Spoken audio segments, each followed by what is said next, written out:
guys! Today we'll be covering a manhwa called The Lady Wants to Rest. If you enjoyed this video, please remember to like and subscribe. It really helps our channel grow. Alright, let's dive in. Our story starts in a beautiful pink bedroom where a young lady, who also happens to be pink, is lying on the floor beside her bed. Looks like someone had a rough start to their morning. As if that wasn't bad enough, the moment she wakes up, she starts violently coughing.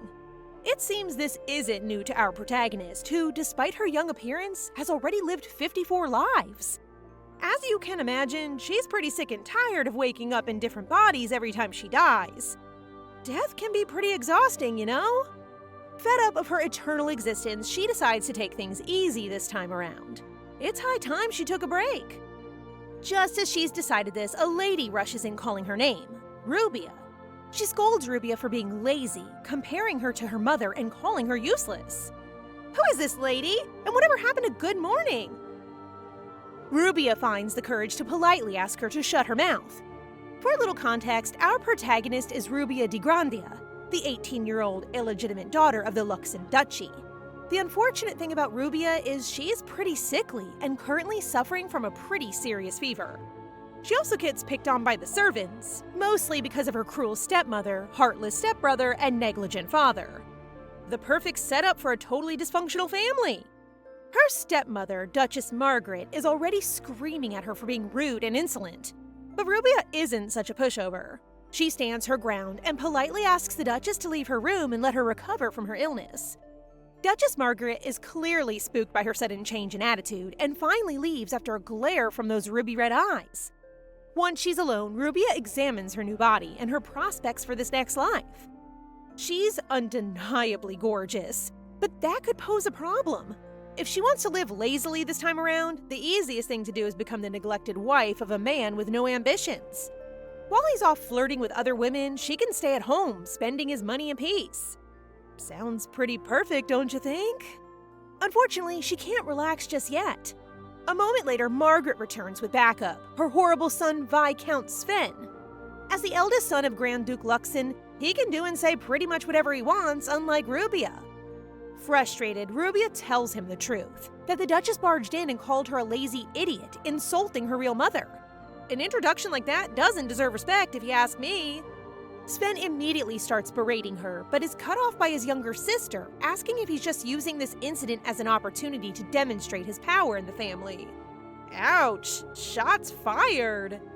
At her brother's insistence, Ruia gives the stepmother a shallow apology and reminds them both that she's sick and should be resting.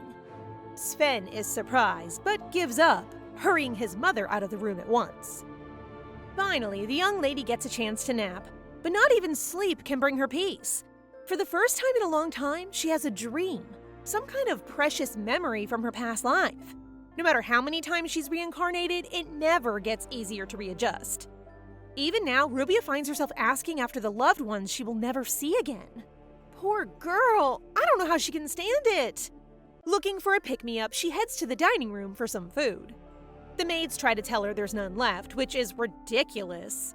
Again, Ruia refuses to back down, ordering the kitchen maids to make more. I mean, that is what cooks do, isn't it?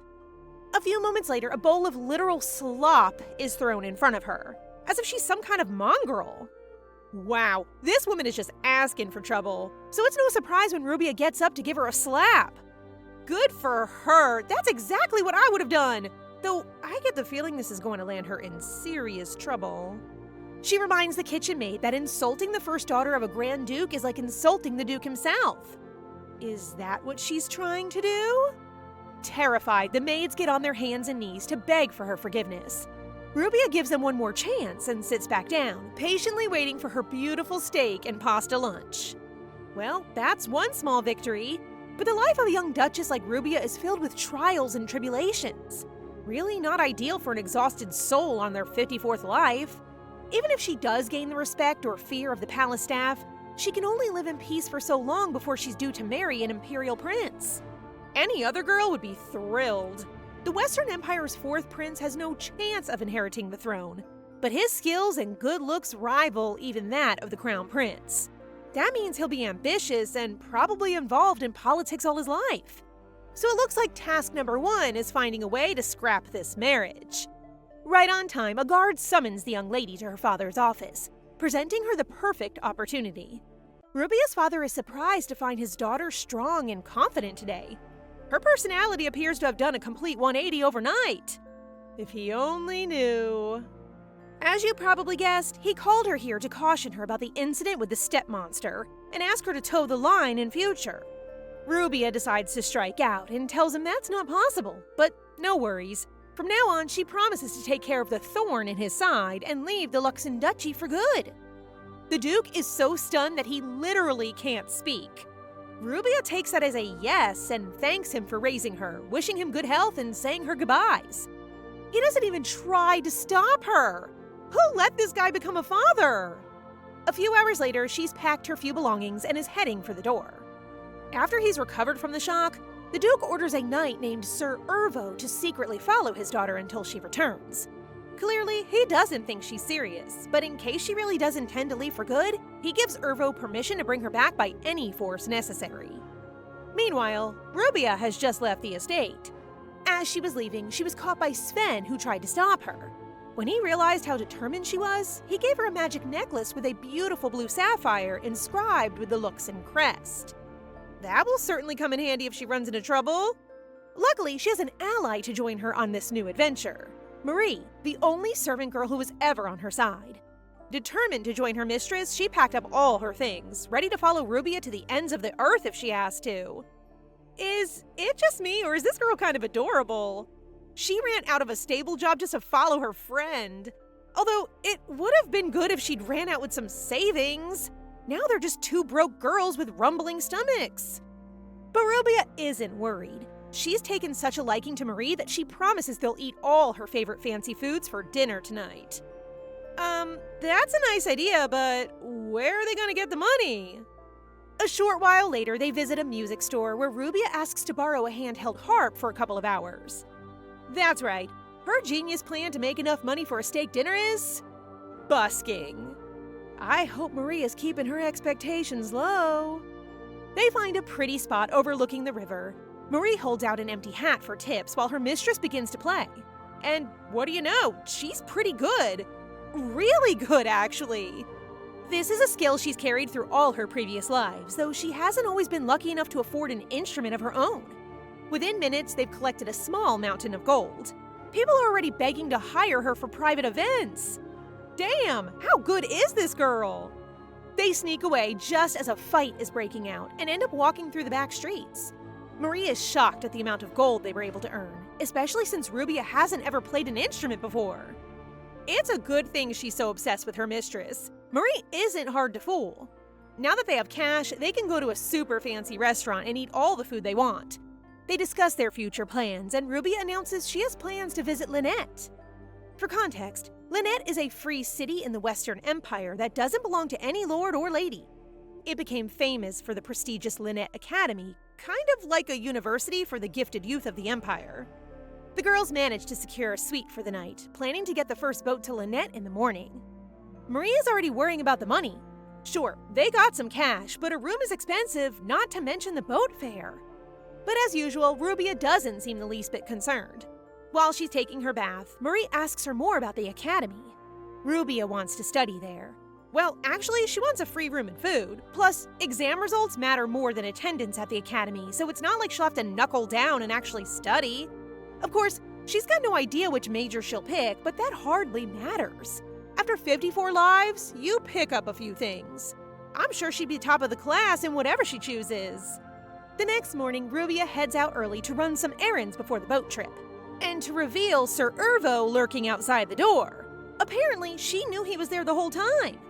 Instead of sending him away, she offers him a cup of tea. Stalking a young duchess is hard work after all. When the knight finds out about her plan to disappear, he tries to convince her to return. As if she'd go back after everything she's been through. Rubia knew Ervo wouldn't quit, so she actually drugged him.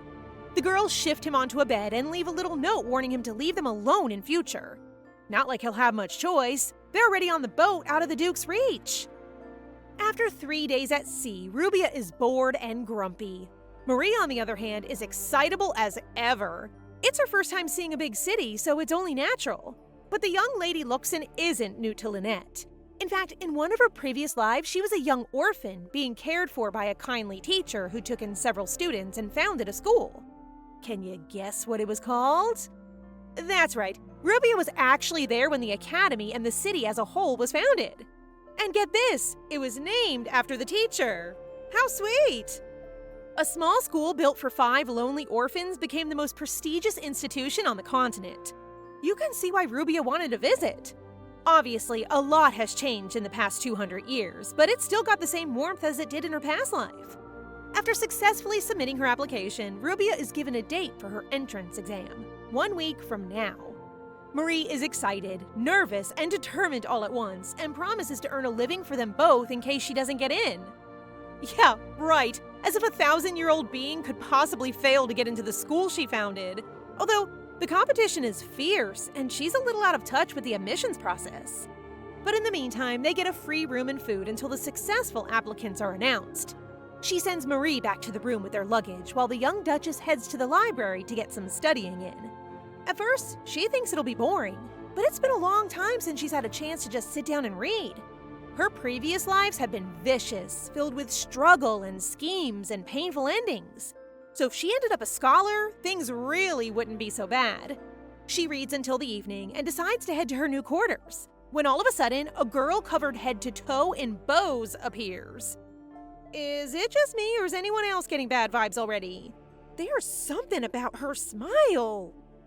This sus-looking girl is Janet Yosik, daughter of Marquis Hansen. She is very surprised to run into the daughter of the Grand Duke Luxon, and at Lynette Academy no less. She starts talking about how shameful it would be for the duchy if she failed the exam. What you have to know about Janet is, her family are very well respected, even in the Northern Empire. The Luxon Duchy is powerful too, but their territory is pretty small. That's why Janet thinks she can look down on her. Deciding to teach this girl a lesson, she starts asking all these complicated questions that came up during her readings. Unsurprisingly, Janet can't answer a single one. She doesn't exactly look like the studious type, does she? Janet walks away, completely dejected and probably pretty stressed. Exactly 1 week later, the day of the entrance exam arrives. Ruia is calm as always. Actually, her only problem is trying to avoid a perfect score, since she doesn't want to draw attention to herself. I wish I had that problem. She aims for 90 points, thinking that will place her at a comfortable but not a noticeable position. It's only later when Marie tells her this exam was said to be the hardest in the last decade. If that's true, then 90 points will be one heck of a standout. She might even top the grade. And that's exactly what she does. First place out of 150 of the brightest students in the Empire. So much for keeping a low profile. Seeing her flustered expression, Janet comes over to tease her. Clearly, she doesn't think someone like Ruia could have passed. This is actually really embarrassing for her. Overhearing their conversation, a steward is about to intervene when Ruia yells at her to keep quiet. This only makes Janet even happier. She walks away looking positively delighted, still 100% certain that Ruia failed the test. Once she's gone, the young Duchess apologizes to the steward, pretending to be all shy and embarrassed about her grade. But there's no point trying to hide now. Baron Cruson, the president of the Academy himself, has summoned her in for a chat. Aside from her mind-blowing score, he was actually impressed by her answers and the quality of her writing. He's even calling it fate that she arrived at the school just before his retirement. That's when Ruia announces that she's canceling her application. She tries to use the illness excuse, claiming that studying will only worsen her condition. The principal is desperate to have her join the school, and even offers to remove all courses. If she wants, she only has to do assignments and exams and will never be bothered by students or teachers. It's a good offer, pretty much guaranteeing everything she wanted from this place. But in exchange, she would have to promise never to leave the academy, at least for the foreseeable future. And Ruia isn't the type to make long-term commitments. Because her soul has reincarnated so many times, when she makes a promise, she's bound to it.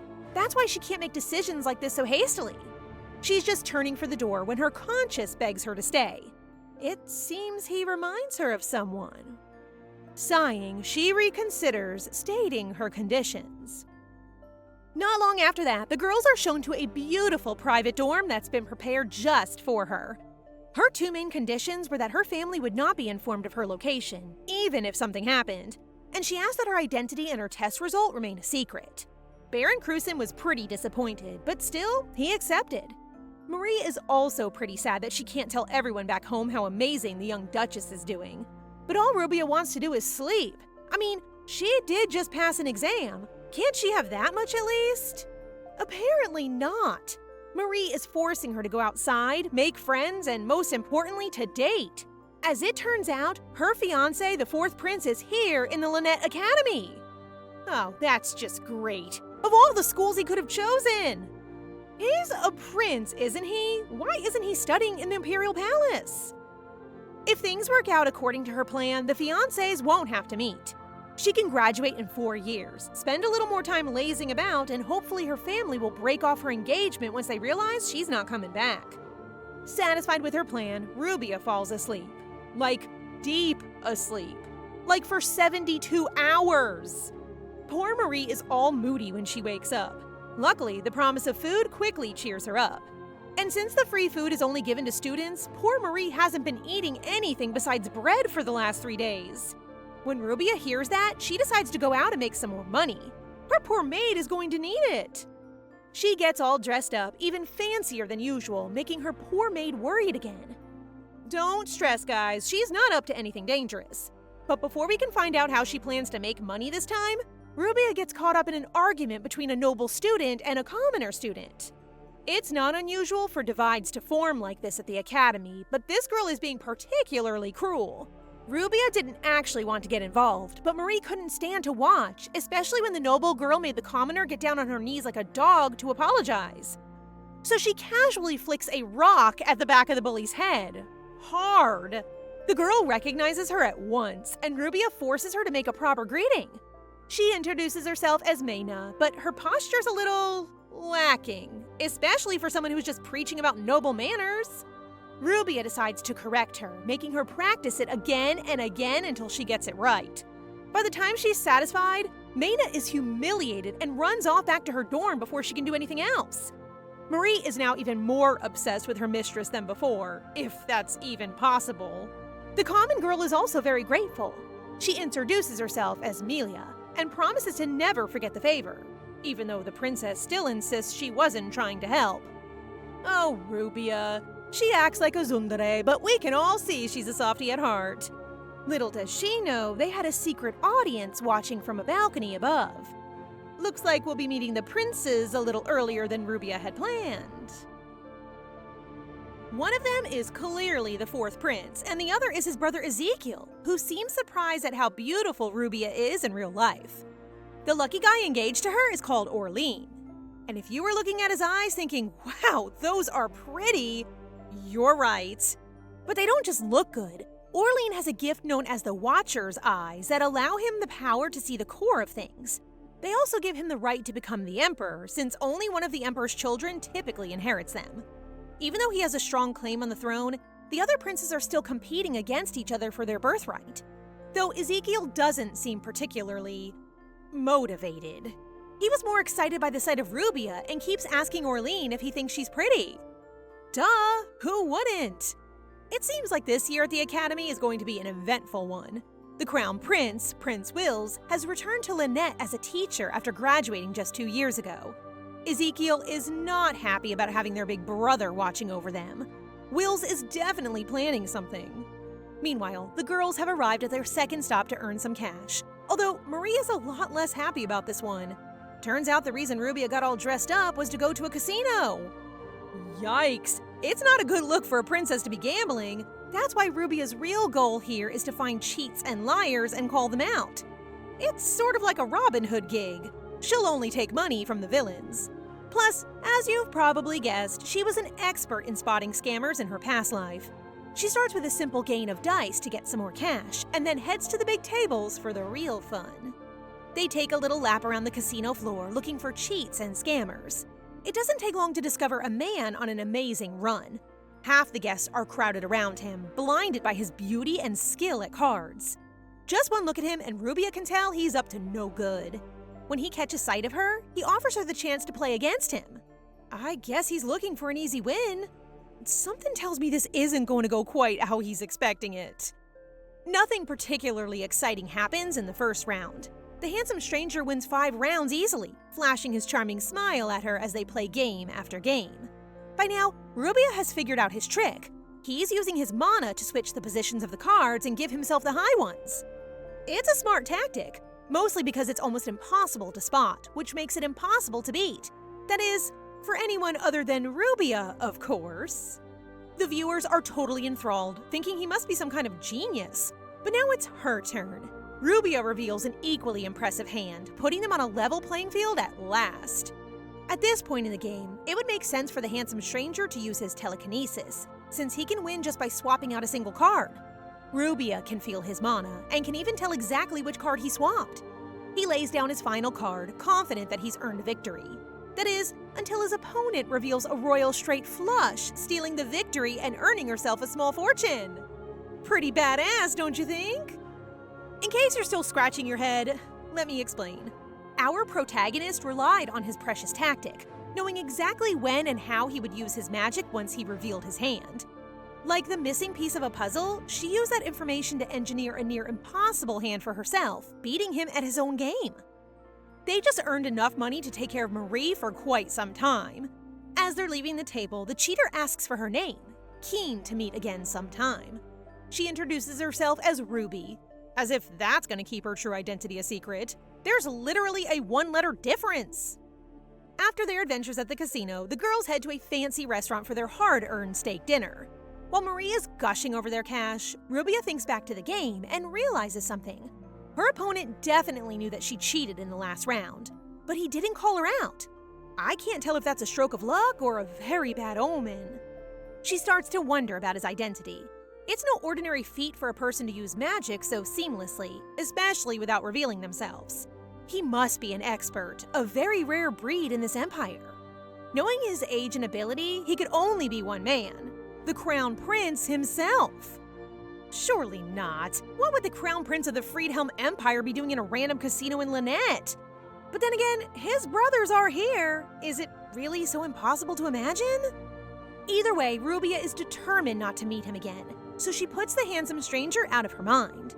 The next stop after dinner is dress shopping, but they're not shopping for her. It's time for Marie to get some fancy designs of her own.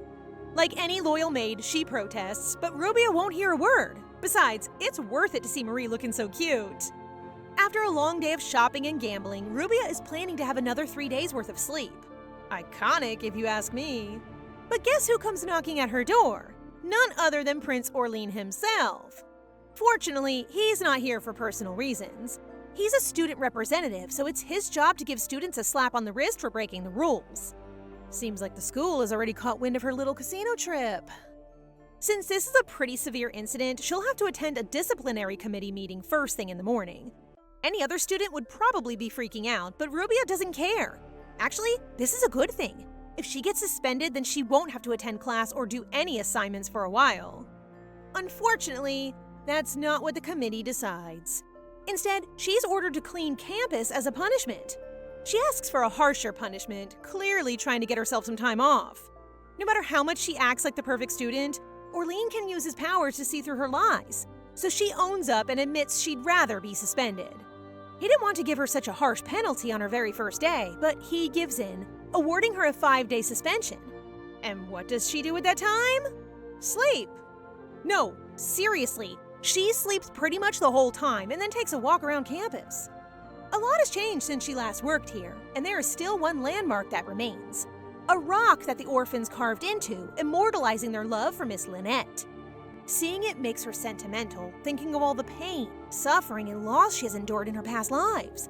That's why she's so determined to rest this time around. Speaking of resting, Ruia takes a moment to do her favorite thing of all, have a nap. Only when she wakes up, the Crown Prince is staring back at her. How did he track her down?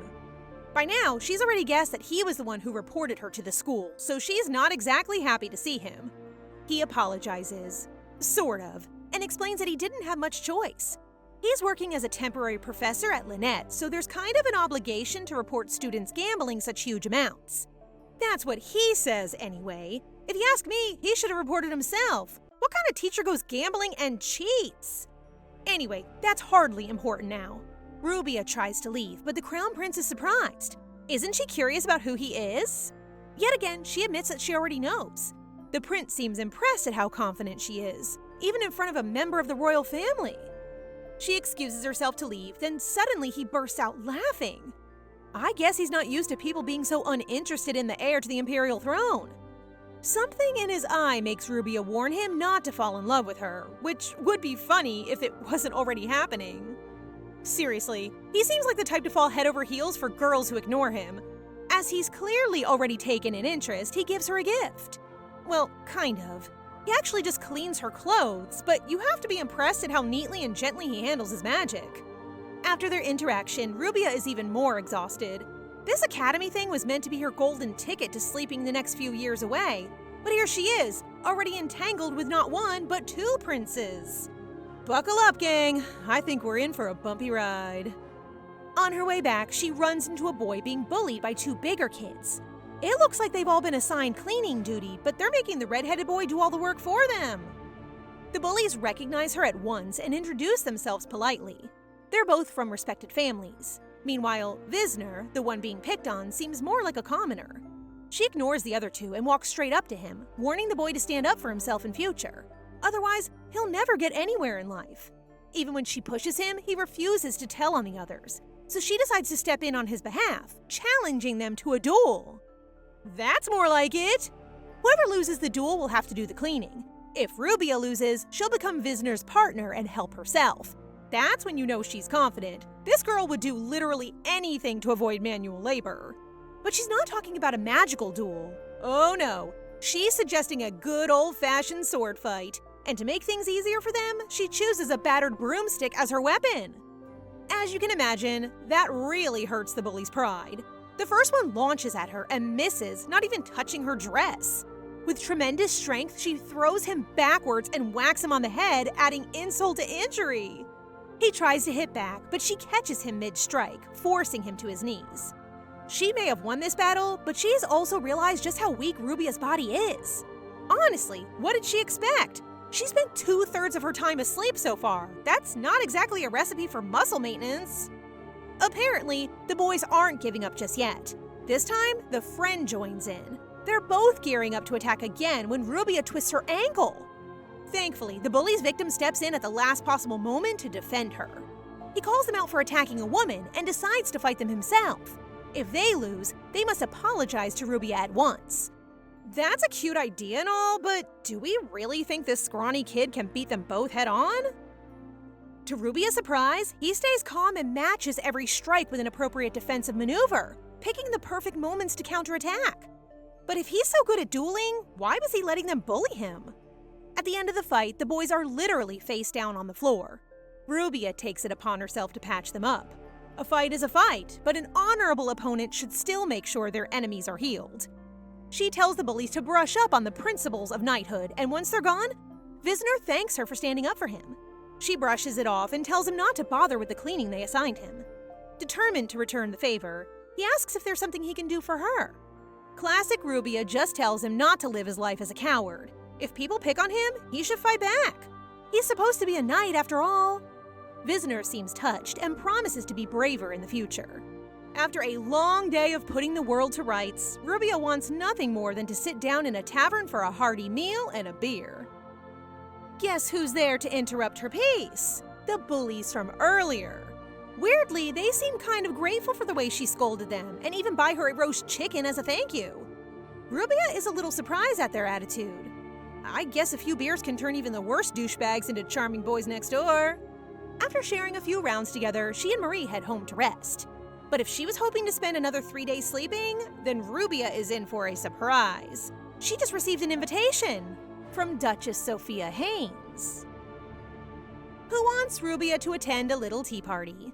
The Haynes family are on about the same social status as the Grand Luxon Dukedom, and Princess Sophia is incredibly popular. She's beautiful, friendly, and intelligent. Kind of like a watered-down version of Ruia. Of course, anyone would see it as an honor, but for her, it's just annoying. She orders Marie to throw away the letter and any other tea party invitations in the future. And then she goes to sleep. For the next few days, she avoids doing, well, anything really. Marie tries to get her to attend social events, lectures, but she refuses all of them. That is, until a servant appears at her dorm to insist that she attend Princess Sophia's tea party. Ruia wasn't swayed until the maid admitted that if she returned to Sophia without Ruia's acceptance, she would be killed. Yikes! I guess she's not the perfect little princess everyone thinks she is. So now she has no choice. Tea parties in this society are more like a duel than a social occasion. Only the ladies use words instead of swords to hurt each other. At least it will be interesting. On the day of the tea party, she doesn't make much effort to dress up. Once she arrives, she's greeted by Princess Sophia, who seems perfectly friendly at first. But when they go to take their seats, she announces that all the girls who were supposed to sit next to Ruia suddenly canceled at the last minute. Oh, here we go. She thinks she's so slick just for pulling one little trick. Actually, by getting rid of all the girls on her table, Sophia has given her the perfect chance to scope out the party. Everyone seems to be hovering around the princess, trying to get on her good side. But there are a few who seem to be avoiding her, maybe out of fear. Ruia doesn't want to intervene, but she does want to make a statement so that no one will bother her in future. With a sweet little smile, she stands up and kicks her table over, instantly grabbing the room's attention. She plays it off, acting like the table was broken and searching for a new place to sit. She spots good old Janet across the room, ignoring her protests. Lifting up a piece of cake, she comments on the quality and accuses her host of serving bad food to her guests. That really gets Sophia mad. But Ruia is only just starting. She flips another table, spilling cake and teacups everywhere. The princess is shaking with rage and starts walking towards her. Unbothered, Ruia throws a piece of cake, missing her face by an inch. She grabs another one, wondering if this one also needs to be thrown away. Terrified of being humiliated in front of her guests, Sophia begs her not to throw it. She'll eat it instead. With a little smile, Ruia asks if they can take this somewhere private for a little girl talk. Sophia brings her to another room, away from all the prying eyes, and warns her that she won't be forgetting this behavior anytime soon. Ruia doesn't care about her threats. She asks her host what all this fuss was about. They've never even met before. Why did she go out of her way to humiliate Ruia and try to bring her down? Sophia has everything she could ask for. Her father bought her a literal castle just as a gift for getting into the academy. She's well-liked, rich, and has great grades. Why does someone like her have to behave like this? Instead of answering, Sophia starts up with a whole new string of threats, promising to make her a social outcast. Which is music to Ruia's ears. No matter how many times she explains herself, Sophia thinks she's trying to make fun of her. Sensing an opportunity, Ruia decides to be direct instead. She starts by listing the names of all the young girls who have suffered at her hands. Using those names and stories as blackmail, she basically warns the princess to leave her the heck alone. And since she hears a furious scream after leaving the room, I'd say it worked. Either that or she's just made an enemy for life, one who won't let her be no matter what. It turns out she spent most of her gambling money going to an information guild to get all the dirt in the world on Sophia Haynes. She is literally broke now, but at least she has power and hopefully another chance to rest. But when one door closes, another one opens. Another invitation is waiting for her back in her dorm. This one is from the headmaster, asking her to attend the welcoming ceremony for new students. As usual, Ruia tells Marie to throw it away. Moments later, they have another unexpected visitor. This one is from the Imperial Knights, under orders from the Crown Prince, who decided to send her a gift. A gorgeous red gown covered with roses. Is it just me, or does this remind anyone else of the dress she was wearing when she first met him? Anyway, it was the prince's wish for her to wear this for the welcoming ceremony. She uses the same old excuse about migraines and her many diseases, refusing to accept the gift and apologizing. Not very convincingly. A little embarrassed, the knights hand her a letter, basically saying he knows her diseases are all made up and forcing her to attend. Then they dump the dress in her room and run off as fast as they can. Ruia starts to wonder if he was being serious when he said he liked her. But that would be ridiculous. The Crown Prince of all people knows better than to fall for the daughter of a Grand Duke, especially one with a reputation like hers. Ruia still doesn't want to go, and definitely doesn't want to get tangled up with another prince. She asks Marie to throw the dress away, which makes her maid very sad. More than that, she's disappointed in her actual fiancé, Orene. How can he not care that she's being courted by someone else? Where are his gorgeous gifts? just around the corner, apparently.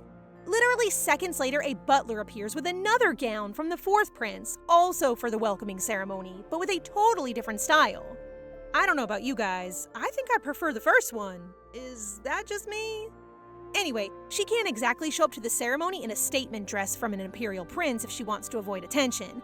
So she sells both dresses, gets a fat pouch of coins, and takes Marie out to another steak dinner. Big girl boss energy, if you ask me. When the girls return to their dorm, there's someone waiting by the door. It's Wisner, the sweet red-headed kid who was being picked on by the knights. Looks like he's come to say thank you. He greets her politely.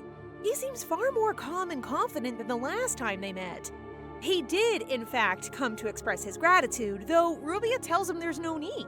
Of course, he insists and suddenly conjures a butler with another suspiciously draped mannequin. Surely he didn't bring another dress. At least he's polite enough to take the pressure off, telling her she doesn't have to wear it if she doesn't want to. It's just a gift. It seems important for him to give it. As it turns out, Wisner isn't actually a commoner. He had a hard childhood without much support from his parents, and whenever things got hard, he would just run away or avoid them. It was Ruia who taught him to turn and face his problems and fight for himself. He's done a total 180 all because he met her. Talk about influence. He was particularly inspired by her own story. After finding out about her disease, he was even more impressed that she decided to join the academy. Looks like everyone knows that her family disapprove of her being here and that she doesn't have a lot of cash. In fact, her haters were getting excited to see what kind of dress she'd wear to the ceremony because they think she's too poor to afford a nice gown. Oh, now it all makes sense. That's why the boys are all giving her dresses. After hearing all that, there's no way she can refuse the gift. It is a pretty dress. Plus, he mentioned that he was from the kingdom of Carmen, which is the same country she was born in her last life. Ugh, at this point, it would be mean if she didn't go. So Ruia gives in and decides to wear the dress, stuff her face with banquet food, and leave as soon as possible. Before she arrives, everyone's going gaga for Sophia and her gorgeous dress. They're excited to see if Ruia shows up, but only because they want the chance to ignore her. These girls have too much time on their hands.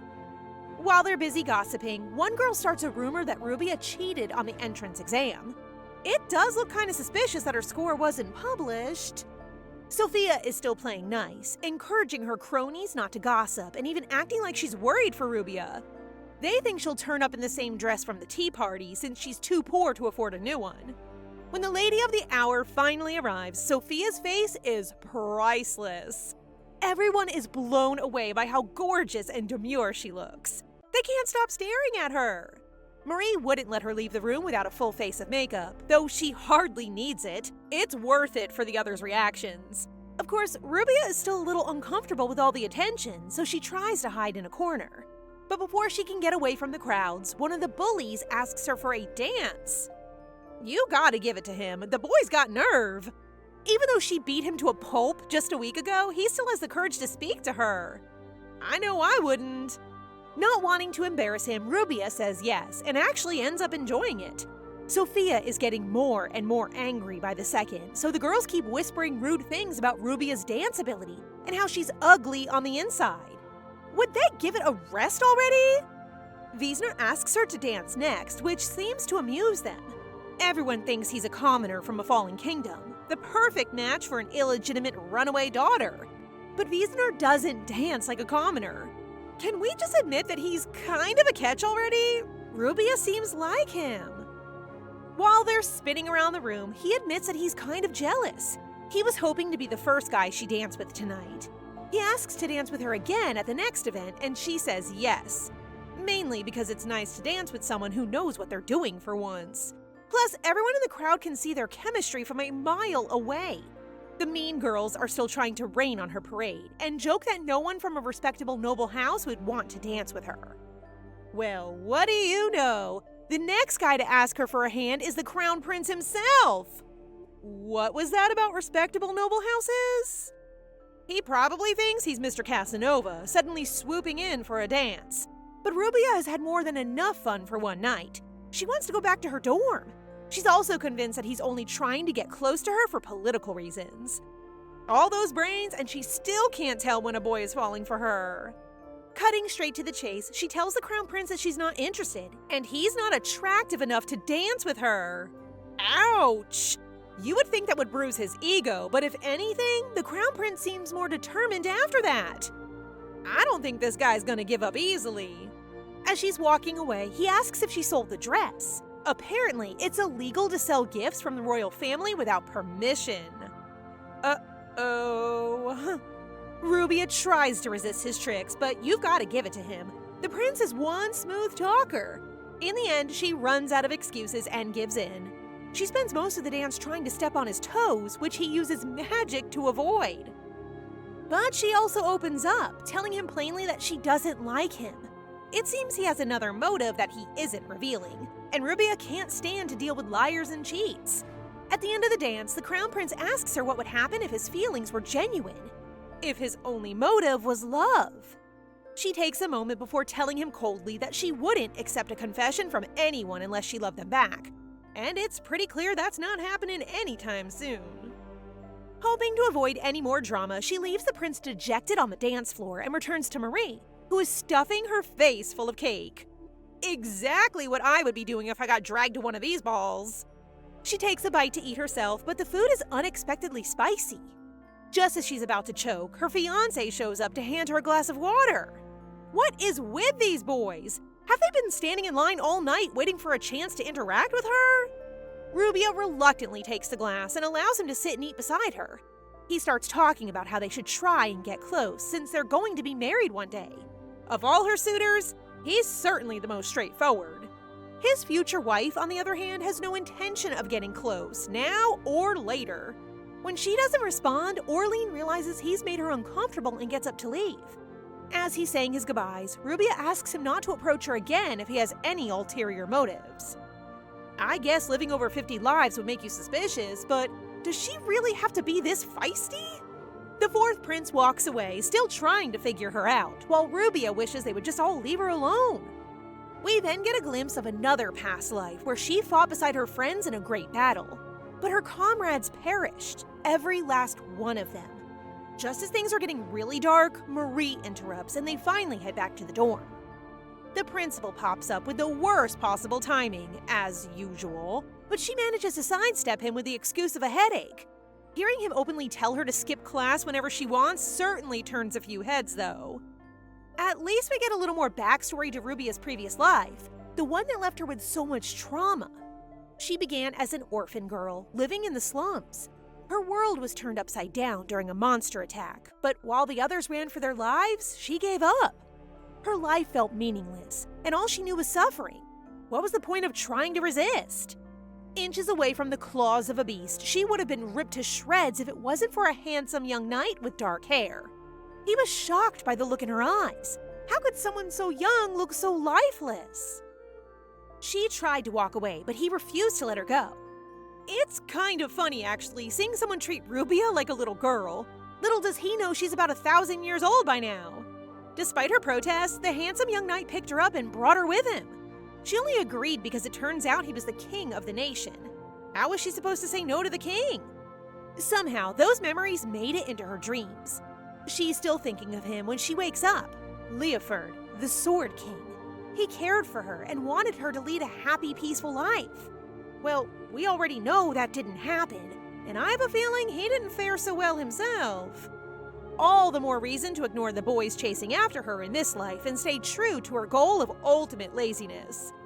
For a week after the ball, Ruia gets to fulfill her wishes. But as always, a knock on the door announces her next obstacle.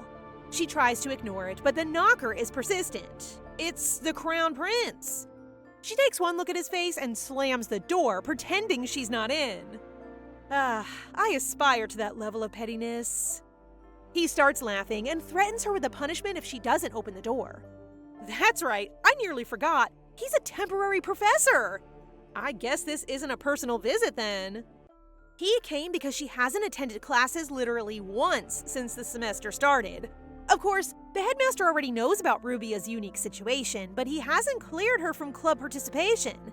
It turns out the students of Lynette Academy have compulsory attendance for at least one club, and since she didn't apply to one, she was randomly assigned a class. And guess who she's ended up in? It's like fate at this point. The Crown Prince runs a reflection on life and beauty club, which is the most ridiculous thing I've ever heard. But he seems excited about it, and judging by the name, it won't be hard. The prince seems very pleased with himself, as if he already checked to make sure there were no loopholes left for her to wriggle through. But even if she has to join a club, that doesn't mean she has to join his, right? Determined to find another way, Ruia bids him farewell. The very next day, she makes a trip to the student council, where the sixth prince, Ezekiel, is waiting. He invites her to a cup of tea, but the visit is strictly business. You see, the student council president is none other than her beloved fiancé, Orene. He's already guessed why she came, to talk about the club applications, of course. And like a good fiancé, he's already found a solution for her. Orene runs his own club, the Current Affairs Debate Club. They don't meet very often or do many activities. She would only have to attend once a week, and he would take care of the rest. Sounds like a good deal if you ask me, but Ruia has another club in mind, a club of her own. And, get this, it's a Ruia Fan Club. The only activity will be silent meditation, and the only entry requirement is to like Ruia Luxin. That'll take care of the attendance problem. Pretty much everyone in school hates her, except her rapidly growing boy band, of course. As student council president, Orene accepts her application. And then immediately ruins her plan by signing up as the very first member. He says it's just for monitoring purposes, which is clearly a lie. He's been monitoring ever since she arrived, watching her tackle bullies and push away his elder brother. He can read most people in a blink of an eye, but Ruia still remains a mystery to him. It's only natural that he wants to get a little closer. Can you blame him for trying? He promises not to visit frequently. It would be kind of weird if he did, since the club room is her dorm. But to her surprise, Orene isn't the only one interested in joining the Ruia Fan Club. Her very first session of silent meditation is interrupted by a green-haired boy, the one who asked her to dance. Damn, he's down bad. His name is Mule, and he's already filled out a club application form. But guess who's right behind him? Wiesner, of course. This fan club is growing already. The third member shows up a few minutes later. Melia, the girl who was being picked on by that mean girl on the very first day of school. According to her, the Ruia Fan Club already has hundreds of prospective members. They're all waiting outside. Looks like our heroine doesn't have quite as many enemies as we thought. When people heard about the tea party, they realized Princess Sophia wasn't the perfect girl next door she pretends to be. Word spread about how Ruia stood up for herself, and a lot of people were impressed. Already, the club has 5 official members, including Ruia. Before things get worse, she closes the application period and decides to keep this a small, simple club that only meets every so often. It doesn't take long before that plan falls apart. Her fans genuinely like her and start visiting her room whenever they have free time. Marie provides them with tea and cakes. Sometimes Orene even comes to visit. Although the club description was about meditation, it's kind of becoming a tea party club. All they do is eat cake and talk about how much they like Ruia, which only makes her more uncomfortable. Picking her own dorm as the meeting location really backfired, huh? The main trio are too sweet to turn away. Even Ruia doesn't have the heart to tell them to get lost. And with the spring academic conference coming up, she kind of needs their support. They have to present something. Every club does. Luckily, Melia already thought of something. She wants to put on a play using the club members as actors and Ruia as the director. That way she's still involved but doesn't have to go on stage. Her fans know her so well. That means they still have to find another actor to fill the roles, but since the arts department have plenty of eager artists, one shouldn't be hard to find. Ruia is touched to see how much effort they put in and volunteers to help and offer her own ideas. Once they start practicing, it becomes pretty obvious which of them are gifted actors and which are a little awkward. As the days fly by, their acting improves only slightly, and they still haven't found anyone to take the main role. Melia is doing her best, but she's worried it will be a flop. Which doesn't really matter, it's only a silly school conference. Ruia is just glad she gets to sit this one out. Still, she can't help feeling a little guilty. While shopping for biscuits in town, she overhears the other girls discussing her club's play. They're being particularly mean about Melia, saying how she always works hard but doesn't actually improve. She also overhears that Sophia told everyone not to apply for the extra role, which is why they've had trouble filling the spot. I knew Blondie was behind this somehow. We already know Ruia doesn't care one bit what other people say about her, but she cares about her club and doesn't want them to become a laughingstock. Just as she's deciding to take the role herself, she runs into Orene, who was also thinking of applying.